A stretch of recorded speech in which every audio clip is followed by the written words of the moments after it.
Começa na semana que vem, aqui no Rio Grande do Sul, a 7ª edição da Feira Nacional de Agronegócios do Sul, FenaSul, e a 34ª Expo Leite, Exposição Estadual de Gado Leiteiro.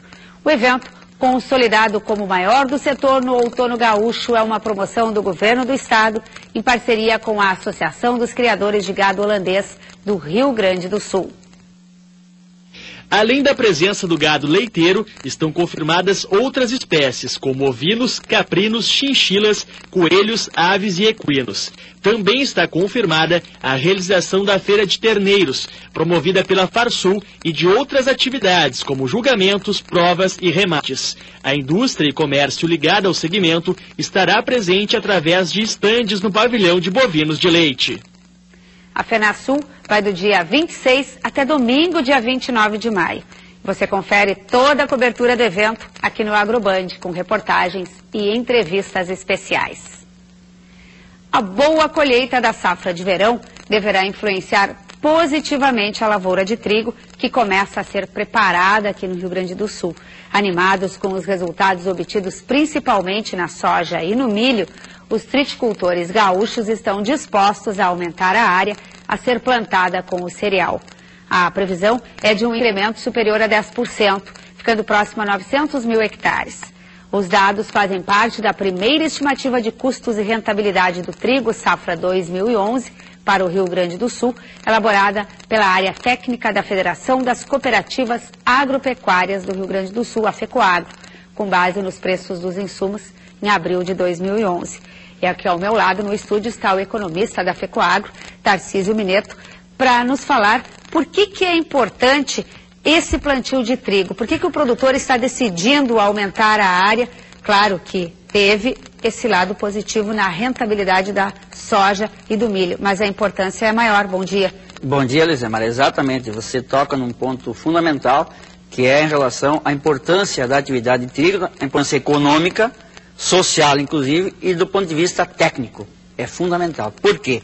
Além da questão econômica, que você dilui custos fixos em relação à otimização do uso de máquinas, em relação à otimização do uso da mão de obra que existe na unidade produtiva, lá na propriedade, você dilui esses custos fixos com a cultura de verão em sucessão, no caso da soja e do milho.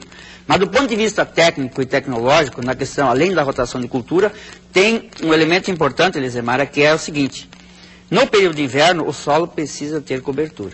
Então, o trigo é uma das poucas alternativas que tem, que dá uma resposta também econômica, apesar dos preços ainda estarem abaixo daquilo que o produtor gostaria de receber, mas ele cumpre um papel importante do ponto de vista tecnológico de cobertura de solo, onde fica coberto com trigo o solo nesse período de inverno, evita que uma erva, por exemplo, a buva, que está surgindo forte, no inverno, impeça de crescer em função do trigo estar cultivado nesse sentido. Então, tem esse papel também da rotação de cultura, da ocupação de solo e cobertura de solo no inverno, além da questão econômica, que este ano aponta uma performance melhor que as últimas safras.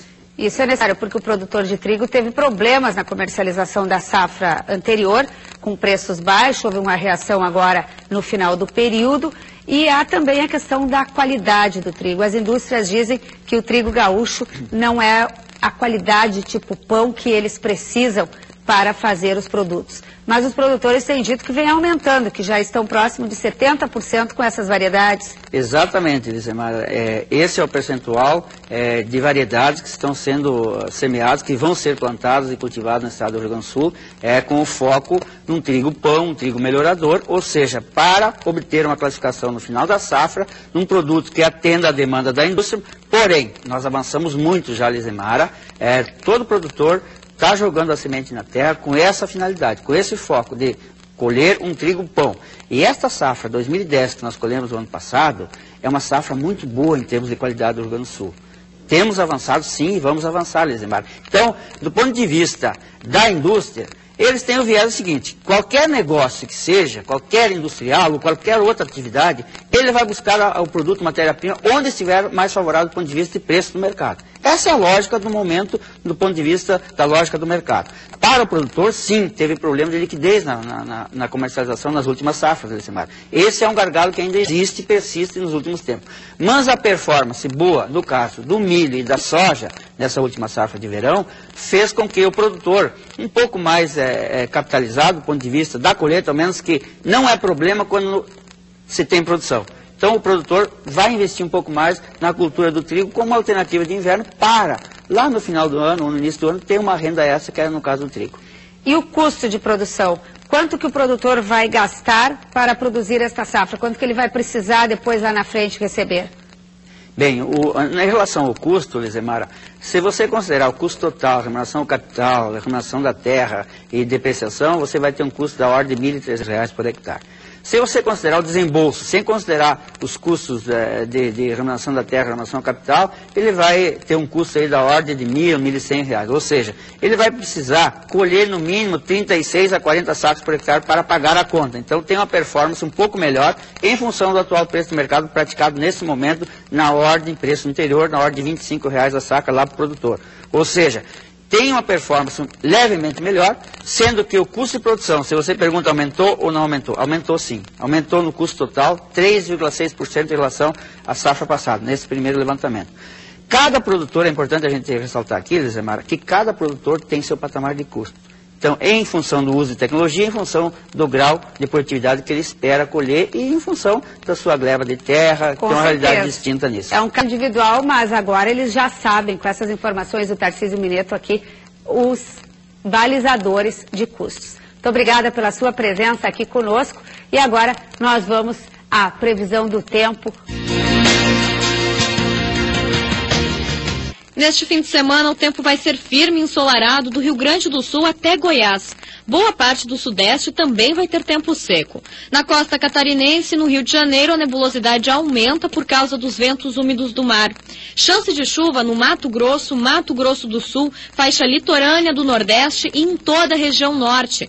Como a massa de ar polar que provoca frio perde força, as temperaturas começam a subir. Faz 25 graus de máxima no noroeste do Rio Grande do Sul e 26 no norte do Paraná. No estado gaúcho, os índices de umidade do ar diminuem e o tempo fica seco. Como as temperaturas vão estar mais altas na serra, não tem condição de geada. Na noite de domingo, a chegada de uma frente fria traz chuva às regiões sul, oeste e campanha. Nas outras áreas, chove só na segunda-feira. Nas cidades da fronteira, como Uruguaiana, o tempo se mantém fechado no começo da próxima semana. E o volume de chuva pode chegar a 30 milímetros na terça-feira. E nós vamos ficando por aqui. Você também pode participar do programa enviando fotos da sua plantação ou criação para agrobandpoa@band.com.br. Suas opiniões, críticas e sugestões são muito bem-vindas. O Agroband volta no próximo sábado às 7h30 da manhã. E lembrando que agora nós estamos ligados em todo o Brasil através do canal Terra Viva. Um bom final de semana a todos.